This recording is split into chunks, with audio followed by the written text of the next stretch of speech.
Bonjour tout le monde, je vous souhaite la bienvenue sur ma chaîne YouTube pour cette nouvelle année 2022. Alors en premier temps, je vais vous souhaiter une bonne et heureuse année 2022, surtout une bonne santé et en espérant qu'elle sera meilleure que l'année 2021. On est avec un point gaufré que l'on va faire avec le mémo. Donc je vais vous montrer la programmation, je vais vous montrer la carte pour programmer, et puis on va faire un morceau ensemble. Je vais faire l'écharpe assortie au petit bonnet, donc on va faire un morceau de l'écharpe ensemble. Voilà, vous voyez, c'est un joli bonnet. On voit pas du tout ma couture.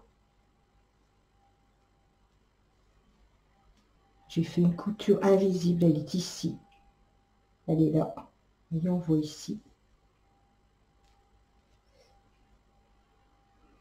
Et j'ai réussi à réunir de façon à ce que on voit pas la couture. Voilà. Donc j'ai fait quelques rangs de laine en côte 1 et 1 rose. Et puis le reste, j'ai fait avec le point fantaisie. Ici en haut, j'ai fait des rangs en jersey. Donc j'ai diminué de densité. Je suis démarrée à 4. J'ai fait 4 rangs. Ensuite, j'ai mis la densité à 3. J'ai fait 4 rangs. Et ensuite, j'ai terminé 3 rangs avec la densité 2. Voilà. Je ne sais pas si vous voyez bien avec le pompon. Voilà. Voilà, donc on va faire ce petit point ensemble. Je voulais vous montrer aussi que j'en avais fait un sur la machine Singer en côte perlée. Et j'ai fait une broderie avec ma machine.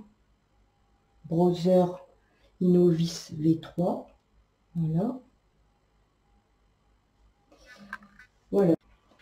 Alors ça, c'est la grille du motif. Donc c'est un point qui se fait sur 12 mailles et 6 rangs. Donc vous allez devoir faire des croix comme ceci sur le quadrillage. Ici, il n'y a aucune fonction. On n'a pas besoin de mettre de fonction. Voilà, donc je vais insérer ma petite feuille comme ceci et on va poinçonner tout ce qui est en rouge. Donc je vais allumer mon mémo. Je vais appuyer sur F pour le nombre de mailles, puisque j'ai le petit trait horizontal. Donc j'ai 12 mailles.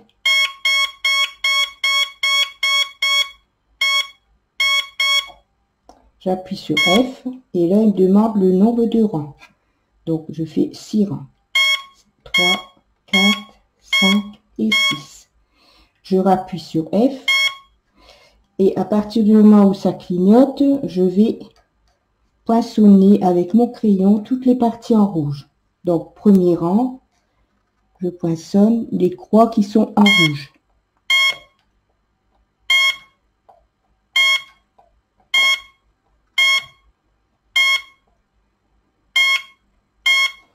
Je vais passer au deuxième rang, donc j'appuie plus sur plus 1, 2 rangs, deuxième rang, je repoinçonne.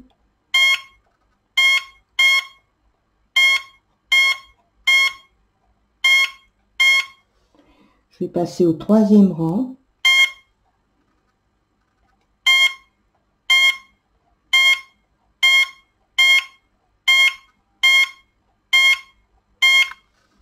Plus 1, quatrième rang.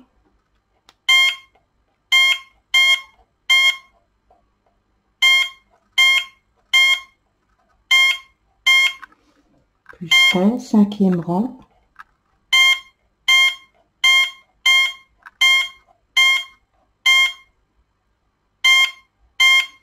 Et sixième rang.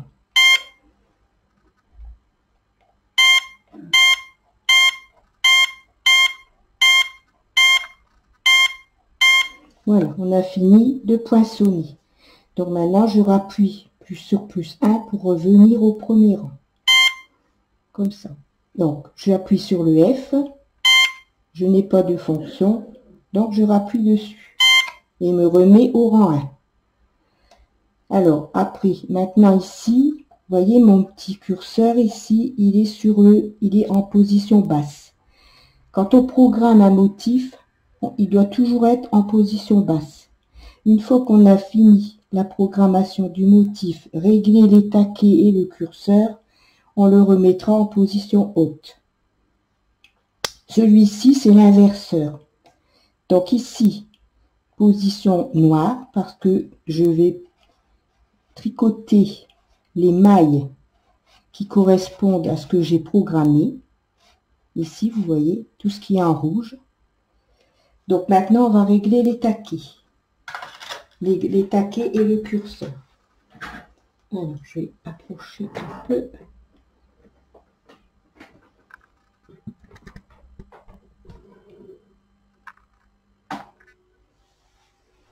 Bon, j'espère que vous voyez bien.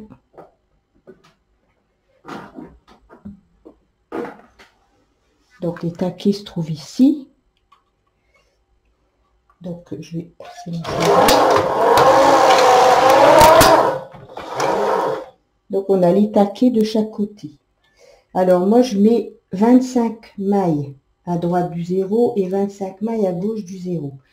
Donc on doit positionner les taquets 15 aiguilles plus loin que la dernière aiguille ici. Donc je suis à 25, donc je l'ai mis à 40. 5, 10, 15. Et j'ai fait la même chose à gauche. 5, 10, 15. On bloque bien les taquets. Et maintenant, on va mettre son curseur sur la première ligne ici, à droite du 0. En face ici, du petit, là où c'est fendu. Et on va appuyer sur la touche centrage. Ici, cette touche ici, là. Comme ça. Donc, le taquet, le curseur, pardon, est sur le trait à gauche du 0. Donc, on va appuyer sur le centrage. Voilà, une fois. Et on repousse son taquet jusqu'au bout, ou là où il y a son curseur jusqu'au taquet. Voilà. Donc, j'ai monté en E mes 50 aiguilles et je vais faire un enroulement en E.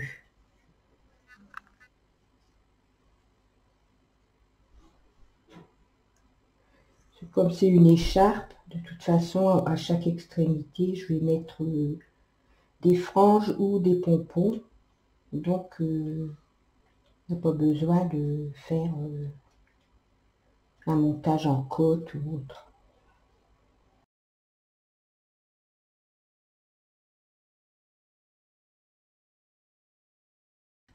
Voilà, donc là, j'ai fait mon montage en E.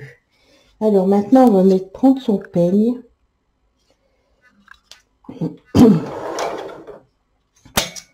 On va le placer du côté gauche, là où on tire le filin. Donc là, le filin est mis. Donc on le laisse pour l'instant, on le laisse. Mais on va le décaler pour, vous allez voir. Donc je le positionne bien pour qu'il soit bien centré. Et ici, vous voyez, j'ai décalé le filin pour pouvoir passer mon fil ici. Comme ceci, sur la dent ici, qui se trouve après la dernière aiguille. Pour quand je vais tricoter sur mon montage en E, que mon fil soit du bon côté. Parce que s'il est par ici, ça va vous faire une grande boucle. Donc quand c'est comme ça, on retire un peu son filin, on le défait un peu. Vous voyez ici, je vais retirer. Comme ça vous permet de passer votre laine entre la dernière aiguille et le dernier picot ici du peigne et je remets mon filin. Voilà, comme ça. Donc maintenant, on va mettre sur le chariot arrière, on va mettre son bouton de rappel ici, côté gauche, en bas. La touche est sur jersey pour l'instant, puisqu'on n'a pas encore tricoté le point fantaisie. Donc la touche est sur jersey. Et on va faire le premier rang de montage. Donc on tient son peigne comme ceci. Vous voyez ici. Voilà, comme ça. On tient son peigne comme ceci. Vous voyez ici, un peu collé contre les dents de la fonture, comme ça. Et on va passer le chariot.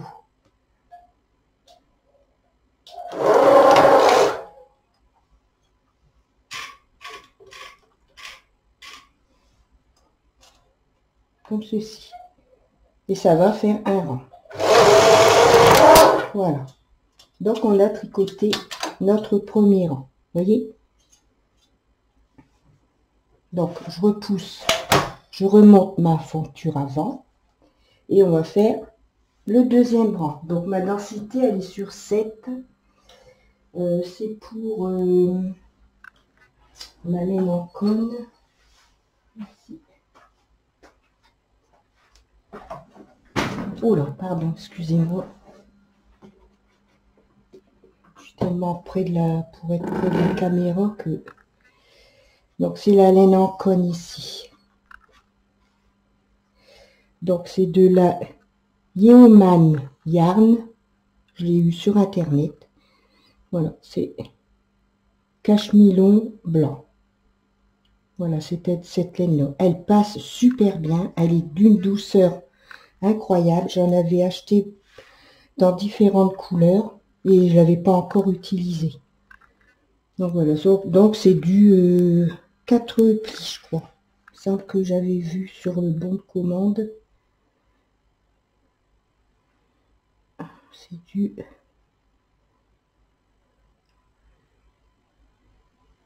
Vous voyez, elle est fine.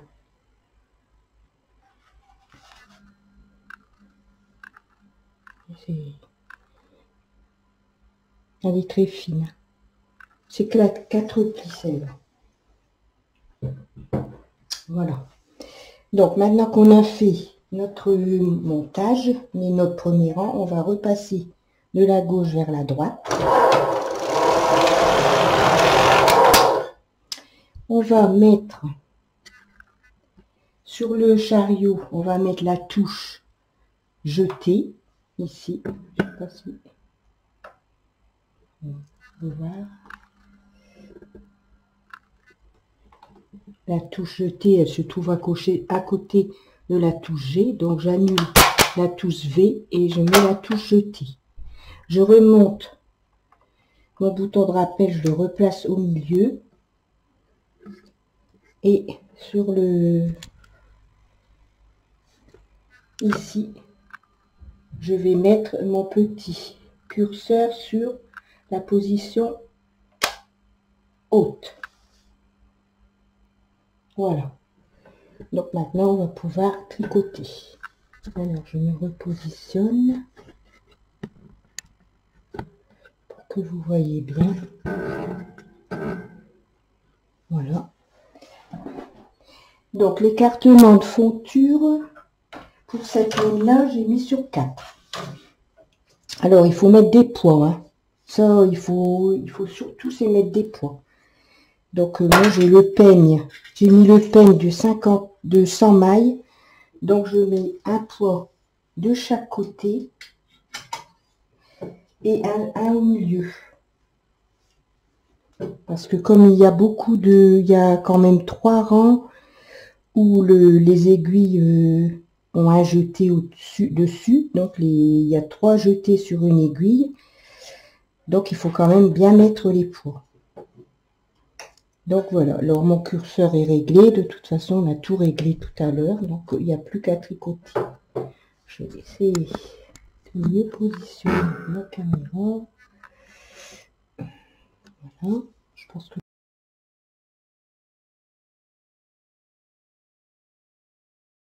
Donc je voulais vous montrer quand vous avez votre... comment je veux dire, le poids, le peigne qui arrive en bas.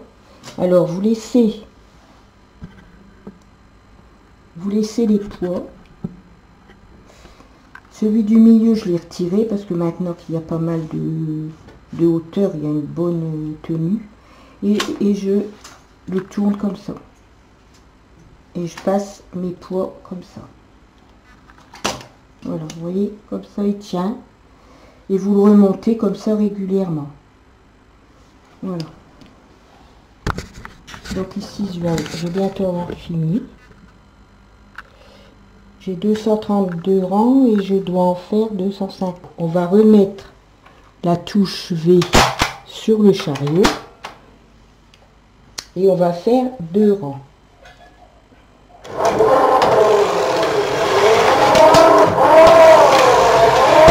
Voilà.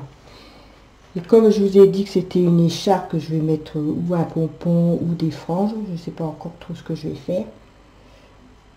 Je vais passer, je pense que je vais mettre un pompon.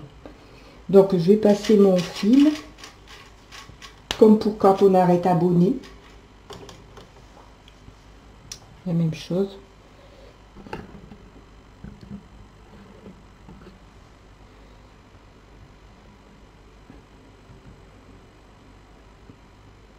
Voilà.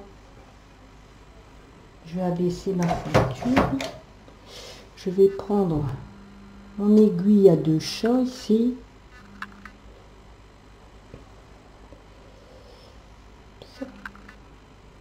L'aiguille à 2 chats.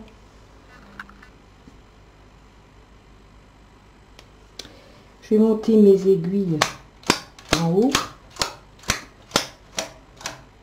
Voilà. Et je vais ramasser mes mailles sur le fil.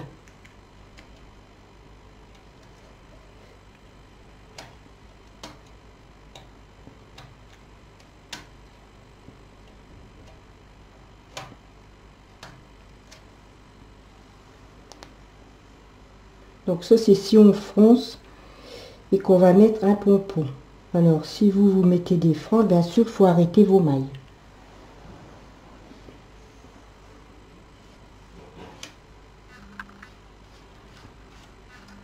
Je peux rabaisser mes aiguilles, ça ira plus mieux.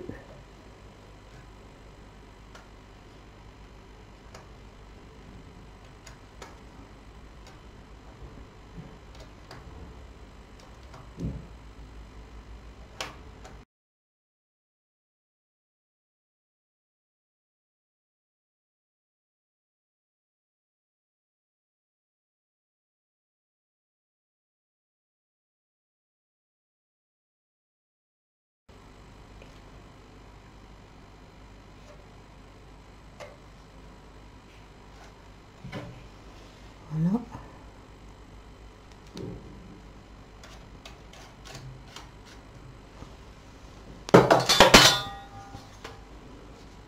Je passe mon fil, vous voyez. Voilà, donc je vais froncer comme le haut d'abonné. Et puis je fixerai mon pompon. Voilà, bon, pour l'instant je laisse comme ça. Alors, on va voir ce que ça donne.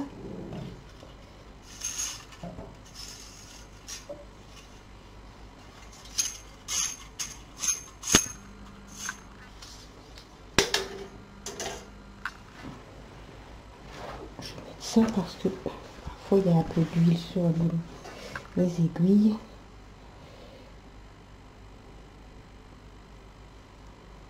Voilà. Donc, vous voyez, ça, c'est le montage que j'ai fait en U. C'est le rang de montage. On va voir ce que ça donne. Alors, j'ai pas fait l'écharpe trop grande parce que c'est comme c'est pour un tout petit bébé, donc c'est pas la peine. Alors ici, bah, je vais repasser, du coup, j'ai fait un montage comme ça pour vous montrer. Je vais repasser mon fil dedans et puis je vais froncer comme ici, comme à la fin. Voilà. Alors, vous voyez, ça fait un joli point. Regardez. Il est superbe. Et vous voyez, on n'a pas besoin de... Ben moi, je vais pas faire de bordure. Je vais laisser comme ça. Parce que ça roule un peu sur les côtés. Et ça fait très très joli. Vous voyez, donc je vais laisser comme ça. Petit à petit, ça va prendre la forme. Donc, je vais laisser comme ça. Voilà. Comme ça, au moins, il n'y a pas de rang à faire au crochet ou quoi que ce soit. Voilà, donc je pense que ça sera un beau petit ensemble. Je vais faire les pompons roses. Voilà, comme ça, ça fera un joli petit ensemble que je vais offrir. Voilà, donc je vais terminer mon tuto. Je vais faire les pompons et puis bah, je vous reprends après pour la fin. Voilà. Donc à tout à l'heure. Donc voilà, j'ai fait un pompon. Donc vous voyez, j'ai entourné autour. C'est Clover. Enfin, Clover, non, ceux-là, ce ne sont pas des Clover. C'est la sous-marque. Parce que les Clover, ils coûtent très très cher. Bon, ceux-là, c'est du petit plastique, hein, mais bon. Ça fait aussi bien l'affaire que les Clover, franchement. Et c'est l'idéal. Donc j'ai enroulé sur les deux côtés. Maintenant je vais fermer et je vais couper. Bon, vous allez me dire, on fait pas des pompons tous les jours. Non, ça c'est vrai, on fait pas des pompons tous les jours. Mais bon, quand on en fait, c'est pratique quand même d'avoir un petit appareil comme ça. Je sais plus combien je les ai payés. Vous voyez, j'ai les quatre tailles intermédiaires et bon, j'en suis contente. Mais franchement, ceux-là ne sont pas très chers par rapport aux Clover. Les Clover, ils sont hors de prix, quoi. Et ça me convient aussi bien qu'un Clover. Donc, c'est ce qui compte. Il faut avoir des bons ciseaux, c'est important. Pour bien réussir à bien couper le fil. Parce qu'il y a quand même une belle épaisseur. Voilà, donc je prépare toujours un bout de fil, vous voyez, double, que je vais passer ici, entre eux, comme ça. On passe ici entre eux. Hop. On va tirer. Comme ça, bien tirer. C'est pour ça qu'on met le fil double. Il faut bien mettre le fil double. Et on va faire un nœud.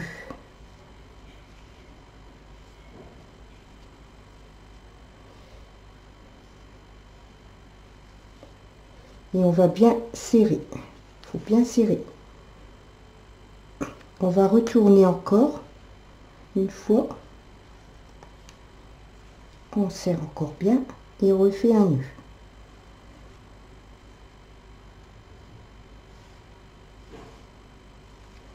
On serre et on refait un deuxième nœud. Comme ça, il n'y a pas de danger.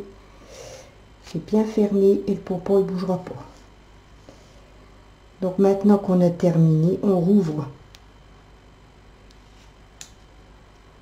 les extrémités de chaque côté, comme ceci.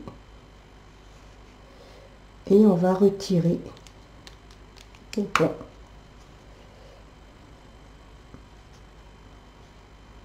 Voilà. Donc vous voyez, il n'y a presque pas à couper. Il n'y a presque pas de fil à couper. Il est bien égal et voilà.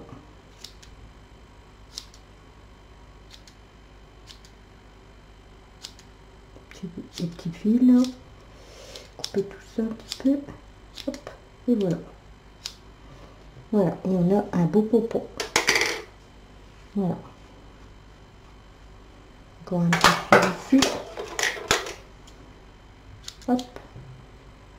Et voilà. Et on a bien un beau pompon bien fourni. Voilà. Donc je voulais vous montrer. Et ça, bah, je vais l'attacher à mon écharpe. Donc je vais faire le deuxième et puis après je vous retrouve quand tout ça sera terminé. À tout à l'heure. Voilà, j'ai terminé le tuto. Donc vous voyez, ça fait un beau petit ensemble. J'aime beaucoup. Donc ici, bah, le bonnet. Hein, et puis l'écharpe. Avec les deux pompons. Voilà.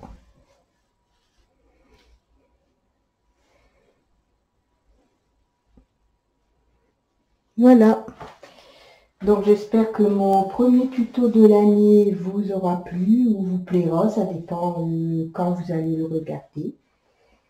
Surtout n'hésitez pas à me laisser un petit commentaire. Hein, j'ai pas besoin d'un discours. Vous me laissez un petit commentaire pour me dire que bah, ça vous a plu, que voilà. Et puis des petits pouces aussi bleus. Et puis voilà, moi, de toute façon, c'est toujours un plaisir pour moi de partager mes tutos avec vous. Je le fais vraiment très sincèrement. Et puis, je pense que le prochain, ça va être un tuto sur la LK 150. Alors, j'ai vu un beau modèle sur Pinterest. Et je ne vous dis pas quoi, ça sera une surprise parce que je vais en faire un avant. Comme ça, je pourrais vous montrer tout au long du tuto ce que ça va donner. Donc voilà. Donc ce sera une surprise. Voilà. Donc je vous fais des gros bisous. Je vous souhaite encore une très bonne année, une très bonne santé, en espérant qu'on va être bientôt débarrassé de ce sale virus. Je vous fais des gros bisous sincères et je vous dis à bientôt.